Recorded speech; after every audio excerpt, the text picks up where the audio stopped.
Let us take that deep breath together as we bring the flow of joy, of creation, of peace, of love, of reverence into this space as we continue our journey together this morning. This morning, we continue our series on cultivating a awakening of the understanding and a deep relationship with our intuition. Charles Fillmore, co-founder of Unity, says that intuition is illuminated awareness of insight. It is the deep knowing that emanates from our connection with divine mind, the universal flow, pure potential. It is in those moments of awareness where we can move away from the fast pace of the world and touch those moments of stillness within. It doesn't mean we necessarily have to remove ourselves, although that is really helpful to create that respite.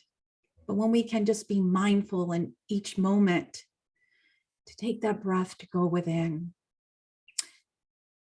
And so we've explored many different aspects about intuition, and we've took a deep dive into the pathway. So there's only one intuitive voice, but how it speaks to us can speak to us through different pathways. And both Charles Fillmore and Carl Jung said that our consciousness is fourfold, that it is purposes to sense, to think, to feel, and they use the word to intuit. And Kim Chesney, author of Radical Intuition, used the word, instead of intuiting, being. And so we have those four pathways. We took a deep dive into the pathway of our sensing, through our physical intuition, our thinking, the divine ideas that arise, not the intellectual mind, but our mindful intuition. And today we have the opportunity to take a little deeper dive in our understanding of the pathway of our feeling, or our creative intuition, or sometimes called our visionary intuition. And so as we take a look at our creative intuition, we see that that pathway is the pathway of our feeling nature, when we are centered in the pathway of our spiritual heart. You'll hear lots of time, like it was on the daily word that Donna read. Now the terminology is used as the unified heart mind. We know that there's a coherence and intelligence and a pathway of both. And when we can do that deep breathing in and out, and we center ourselves, we bring the highest centering of the unified, the coherence of the intuition and our mind and heart and our whole being together. So as we look at the pathway, our creative intuition that expresses through our feeling nature when we are centered in our spiritual hearts, this intuition, the one voice, has within this the impulse for us to spiritually grow, to transform our lives, to evolve, to be able to express from our highest divine nature, from the highest aspect of living into us. Now we walk between the world, so to speak, of the spiritual and the physical, and they are both in harmony. They both are one thing, not to deny one. But we do know that when we are centered from the highest place of our consciousness, that instead of living from our personality, all that we have been conditioned to be in this world, that we can leave that behind and tap into the universal ebb and flow of wisdom, that our personality, that aspect of our mind, our heart, and our human heart that we cannot be able to glimpse or understand. Also, creative intuition reveals, when we are in that stillness, the divine desires of our heart, the inner callings, those divine ideas, that which is being called forth within us in order for us not just to have that calling, but the impulse to bring forth that into creation. We are each made in the likeness and image. That means that God, the universal flow of infinite potential, creates birth lives. And because we have that same, that we were birthed from that same energy, that we too are inspired to create. So we're going to take a look at each one of these more carefully. So let's look at feeling, our feeling nature. What is that all about? You know, feelings are not good, they're not bad, they're not right, they're not wrong. Sometimes you hear positive or negative. And if we're using positive and negative in the sense of good and bad, none of them are either good or bad. They just are. If you're using it from how they can energetically measure the frequency, the hertz of a feeling, well, then there's, you know, positive numbers with some feelings and then negative numbers when we get down into that hatred zone. So then that's different. So again, feelings are not good or bad. We are wired divinely to be emotive. And our feelings, our emotions, energy and emotions contain information for us. They give us information about how we are either reacting or responding to our thoughts and our beliefs. And notice I use the word reacting or responding. If we are centered and, you know, we're not unconscious, we're going on automatic pilot, maybe we're living from some old beliefs, and we know that we're in the personality self when we become automatically defensive and we just blurt something out. That would be, we're reacting to a thought or meaning making we're having about an experience or an interaction with someone. When we are mindful in the moment and we are like, oh my gosh, that person is not saying something kind, instead of reacting, if I have that mindful moment, I could take that deep breath. Okay, let me center. Let me call forth the wisdom within and how to respond to the thought I am having. Maybe it's a thought of lack about myself or about the person, and I get to choose again. Our feelings also contain information about the energy in the field. Everyone, every living thing has an energy, frequency, vibration, every word. I know I've shared this over and over, every action. And so Michael Singer in his book, The Untethered Soul, talked about everything has its nature. And so, you know, a snake has its vibration and frequency. And we also learn how to respond to snakes by conditioning. And so when we see a snake, you know, we may have an energetic impulse to the frequency of that wrapped into what our beliefs are about that snake. So, you know, it's like when, also an example of this would be when somebody walks in the room, you know, you can tell if they've had a bad day, even without speaking, you can feel that vibe. So our feeling nature kind of like senses that. Also our physical intuition. Also our feeling nature, depending on what feelings are most alive within us, can really share with us when we are in alignment and living from our true authentic selves. And it can also speak to us when we are not, when we are becoming defensive, making meaning making. And we know somewhere we're believing something that is not true about ourselves, or we're projecting something onto someone. And so we can use that, you know, feeling of disgust that comes up, to say, oh my gosh, I'm going to breathe into it. I'm going to have self-compassion for myself. I'm going to take a moment. And now it's showing me what is needing attention in my life. And so that is the beauty of our feeling nature. Also, our feeling nature, when we talk about living, from our authentic true selves versus our personality, our inauthentic self, Kim Chesney, which I've made some of my own additions there based on some work that I've done, speaks of this authentic true nature like meter, knowing when we're living centered from our spiritual heart center, or when we're being centered by our human heart or conditioned heart. And so you can take a look at the difference here. The conditioned heart is really like a me centered, whereas the spiritual heart is in the flow, knowing that it's oneness. It's knowing, yes, I'm here and I live for a purpose. And yet this purpose I know impacts and is for the whole of creation.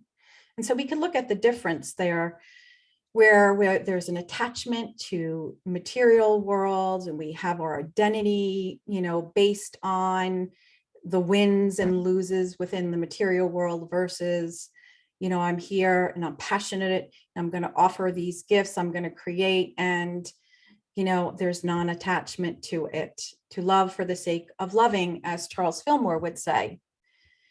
Conditioned heart, we are taught to live by societal norms, data, metrics. We measure it to say whether this is what we should do, we should not do, whether I'm successful, I'm not successful. And when we're living from our spiritual hearts, it is about the intuitive wisdom that tells us, despite what the world may speak to us. When you are flowing from the conditioned heart, a sense of possessiveness or competition is alive in the field and within your energy field, versus, okay, everybody has the ability to think what they want, to believe what they want, and I'm just going to be centered in who I am. And I'm also going to know that as I am centered in my spiritual heart, there is freedom, because no one or no thing can upset the calm peace of my soul if I am really centered in the truth of that knowing. And I am not living from some myth that I have bought into about myself or about someone else. Not always easy. Also, you can sense the difference between where you are centered, if you're motivated by fear, versus sensing the motivation of living out of divine faith. I have this intuitive knowing and this trust and this guidance, and I'm going to step out in trust and divine faith. Also, the difference, there is resist versus creating. When we are resisting anything, we are not, even the things that we judge as not opportune, things we would not ask for in our lives, pandemics, losing a job, so on and so on. Of course, human nature is like, I don't like that. And as we breathe into it, we know that everything, if we allow it, has the opportunity for us to let go of what no longer is working, and then to take that breath and say, okay, what is wanting to be created into? Where am I asked to expand now? It's not here maybe, but it is somewhere else or in another way. And when we are coming from our conditioned heart or spiritual heart, it's usually in our conditioned heart, we're kind of in that reactive mode. We're not conscious. We're coming from that stored beliefs from our amygdala. And sometimes, we are also conscious, like, it's like, I know, like right now, like what I'm going to say is maybe not the kindest thing, but damn it, in this moment, I just want to be right, because we do have those moments, right? So sometimes we're conscious of it. And then we have the opportunity to choose again, where when we are mindful, we are aware of the feelings that rise. Okay, what am I making that mean? Then we have the ability to consciously and then tap into the super consciousness where we allow the wisdom to just arise in the moment instead of trying to figure out what I should do, how I should do it, what I should say. We breathe and allow the arising of intuition to lead our way. Then we look at the difference between transactional and transformational. So I can give like an example. So in one of the groups that I was in one of my spiritual study, we were asked to create an affirmative statement of an intention. And so this one particular gentleman created an intention. They do work in a healing modality, and so they have a energetic healing practice. And so their intention was around them having the ability to heal a specific individual that was coming in to see this person. And it was all about giving me the ability to do this and do that. And anyway, so when we went back into session with a facilitator, she said, I want you to, and she was sharing her upsetment about that this client left and didn't stay with her program, didn't stay with, or his regimen, so to speak. So she asked to take a deep breath and had to look to where they were centering. So the divine idea that arose was to be engaged in spiritual healing, energetic healing. Now, how we bring that forth is dependent upon where we are centered. If we are centered in our conditional heart or spiritual heart. And so as the facilitator had the individual focus on their intention, he was able to realize it was about him wanting to be successful and to prove to him that he had all these spiritual powers and gifts. And so it was coming from a need-based, it was coming from possessiveness.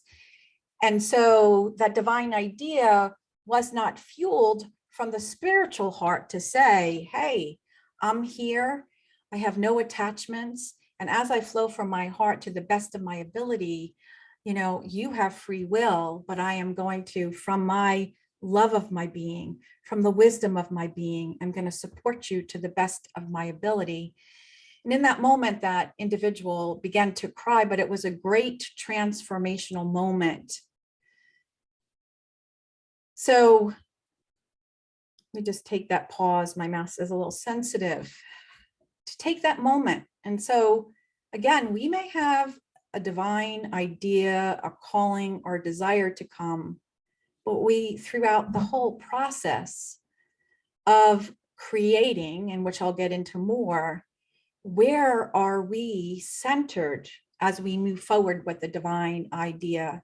Is it from the wisdom and our passion of our spiritual heart, or do we go back and forth from our conditioned heart? And that is something we have to navigate in our lives, all of us. And so within us all is the urge to evolve. And that urge to evolve can be seen in the cosmos, within the universe.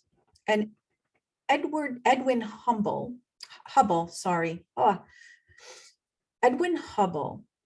changed the concept of the universe and the cosmos in the 1920s. First, in 1925, he discovered that the universe is much larger than what astronomers thought that the universe was. And then in 1922, there was a discovery that the universe is actually constantly expanding, getting larger and larger and larger, and it really can't be tapped or measured. And that same expansiveness, the universal flow, which is also called infinite potential, great spirit, God, is the creator of all life, from which all life emanates. our foundational teachings is, as we read on Sundays, the principles, right? So one is God is and I am. So the breath of God, which is not an anthropomorphic being, it's unmeasurable. It is a mystery, but it is the universal flow of evolution that constantly expands and expresses and has been known by many names: Great Spirit, Divine Mind, so on and so on.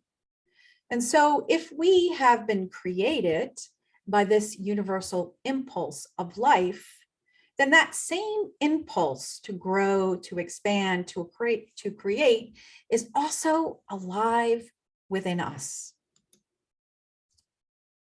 And so mystics and spiritual teachers of the ages didn't need science to show us this. They knew it from the intuitive voice within that spoke to them. And as they lived even more closer to nature and spent more time in the stillness. And a modern mystic who left this earthly plane not that long ago, Barbara Marx Hubbard, shares with us, when we experience our own desire for transformation, we are feeling the universe evolving through us and as us. So I want you to first take this in, these words from Kim Chesney, for a moment.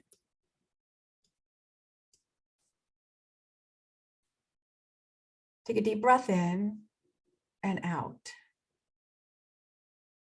This creative force is not satisfied with settling for less or resting on laurels. It continuously pushes you to live up to your highest self and make the greatest impact on the world. The intuitive longings and new ideas that arrive in your consciousness come to you for a reason. They exist to call you out, to take the next step beyond, so you can grow and evolve into your unique purpose.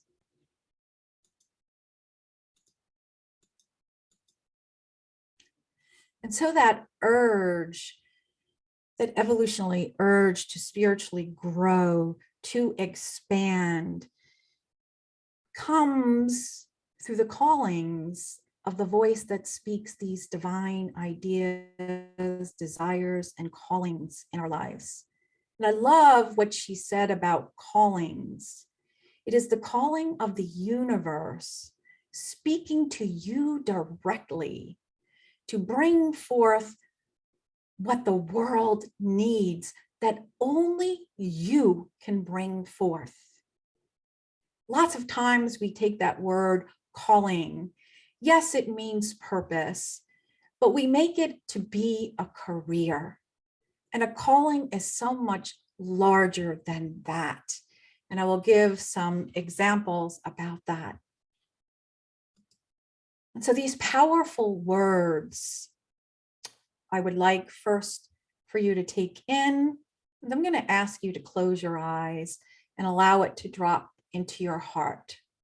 So first, your intuition is calling you to give the world something that it needs.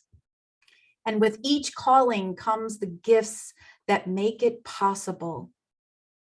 What is your calling? Deep inside, you know. You know it because it is what makes you come alive. You have felt it flow through you in the ease of your talents. You have felt it whisper to you through your aspirations. You are custom made to do your individual part in the great cosmic unfolding. Your intuition is like a one-of-a-kind key cut specifically to unlock a magic that you alone can bring into reality. Now I'd like you to close your eyes And now I'd like you to allow those words to be revealed, to come to life within your spiritual heart. Your intuition is calling you to give the world something that it needs. And with each calling comes the gifts that make it possible. What is your calling? Deep inside, you know. You know it because it is what makes you come alive with passion. You have felt it flow through you in the ease of your talents. You have felt it whisper to you through your aspirations. You are custom made to do your individual part in the great cosmic unfolding. Your intuition is like a one-of-a-kind key cut specifically to unlock a magic that you alone can bring into reality. Just take a moment to sit in the energy of those words. As you breathe in and out from your heart.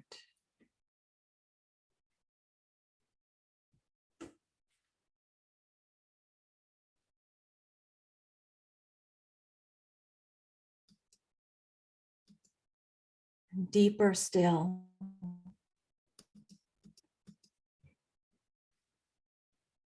Know this.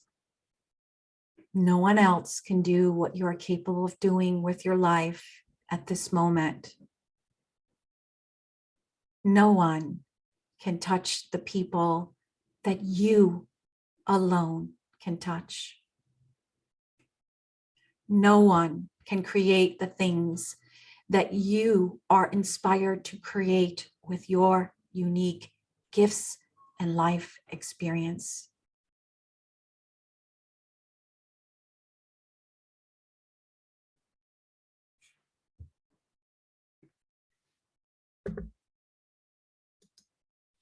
And if anybody would like to, at this time, put in the chat, or if you want to be in the stillness, that's okay. Anything that you noticed in taking these words into the heart, into your spiritual heart. What are you noticing in this moment? What is most alive is another way to say that in this moment.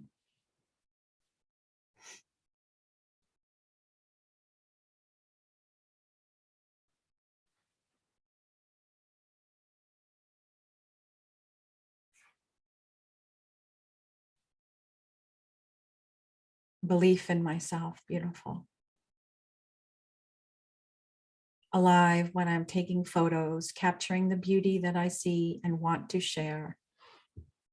The gift of life itself. Beautiful.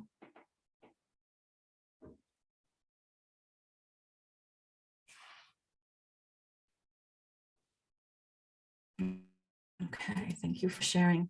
And so we don't just have these divine ideas pop into our hearts and are passionate about it at 1 a.m., 2 a.m., 3 a.m., or in the stillness of our meditation, or as we are walking outside. No, we have these divine ideas because we are meant to create them, to bring them into life.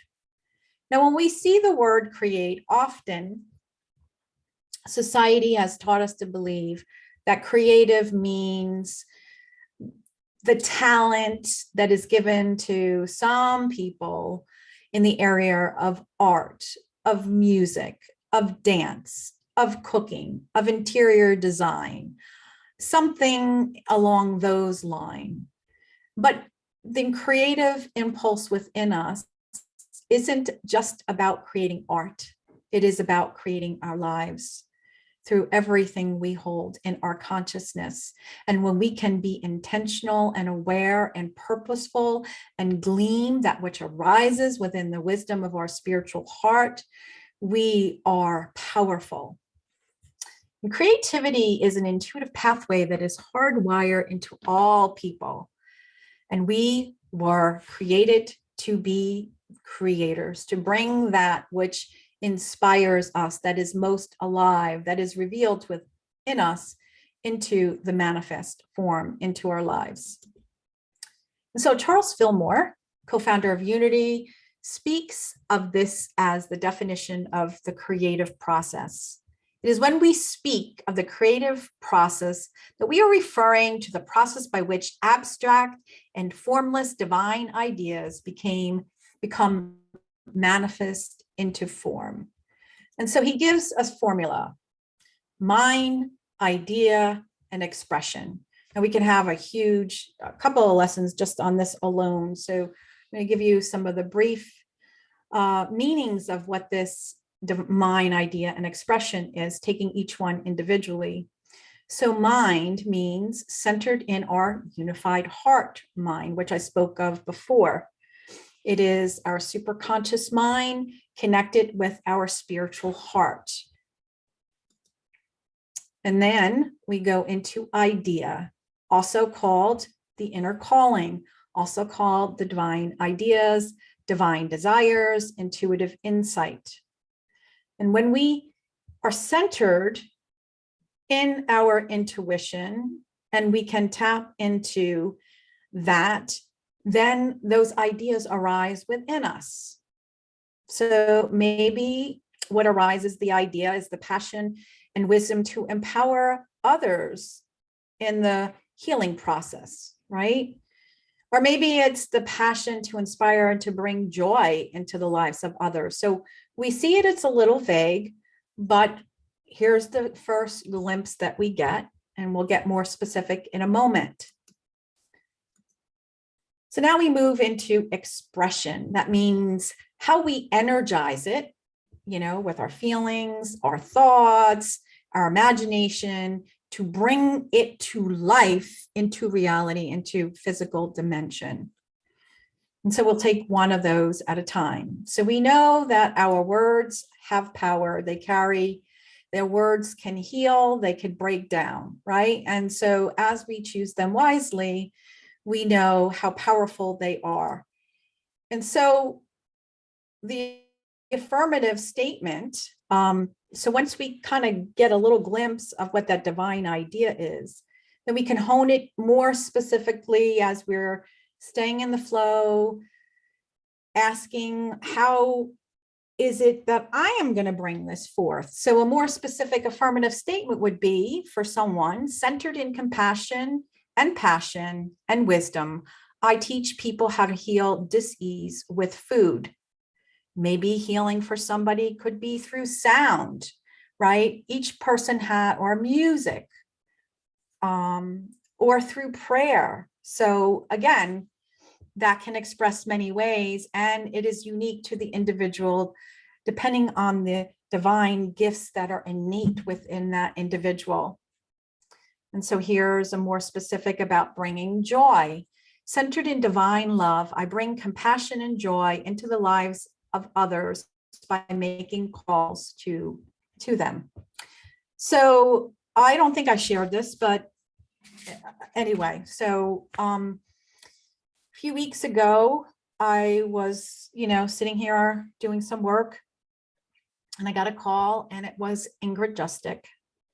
And she said, I'm physically different and not mobile, can't do things that I used to, but I thought of you, and I wanted to let you know that I love you. And she said, I can't do much. So depending on where we are, right? She is living divinely. She is creating beauty. She is creating passion. Don't underestimate the how and the way that you express it. And that phone call from her was like the best thing all day. It was so beautiful. It's we who can make it complicated. And so we energize it. So we have that statement, our affirmative statement, and then we close our eyes and we don't just dryly state it, that we bring forth, sensing it with joy, with zeal, with love, with excitement. And we also call upon our power of imagination, where we use our 5 senses to envision living our calling. We see it, we taste it, we touch it, we know it from the depths of our being. So taking something like that statement, centered in compassion, passion, and wisdom, I teach people how to heal dis-ease with food. And so I go into the stillness of my spiritual heart and I use all of my senses to make that come alive in me. And as that happens, I go forth and I will maybe get a glimpse of one step I'm being asked to take to make that happen. And when fear comes up, possibly as we're like, oh my gosh, what am I thinking? The old stories arise. I can't do that. I don't have the money. I don't have the time. What do I know about this subject? Ever have that happen after divine idea a few hours later? And that is just our human heart. And we're at the border of evolving and growing. And when we're at that border, sometimes that fear of breaking out of comfort zone will speak to us. And so we just notice it, give ourselves some compassion, and then just say, okay, I only need to take one step. And so I'm going to go into the stillness, mind, idea, expression. Give me, as I'm centered in my unified heart mind, give me one divine idea as to the first step. And then I visualize that, I feel it, I sense it, I know it with my whole being. And so my friends, we are all been born to be creative. We all are born with passion, desire to evolve, to grow, to be the presence of God in this world. And we do that through our creative pathway of expression, holding mind, idea, and expression. And so as we close, I invite you again to be still. What is a calling within you that the world is seeking at this time that only you can bring forth? And you know that through what is most alive within you, what excites you, what brings you joy, the joy that comes from deep within. And so go forth to be intentional, heart-centered, bold, authentic creators.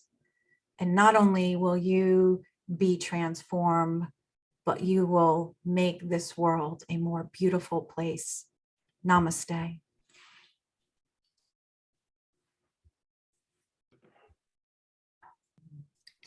Namaste. Our affirmation: the inner callings and divine desires of my spiritual heart, energized by my passionate feeling nature, my power of imagination, and creative right action, are made manifest in my life.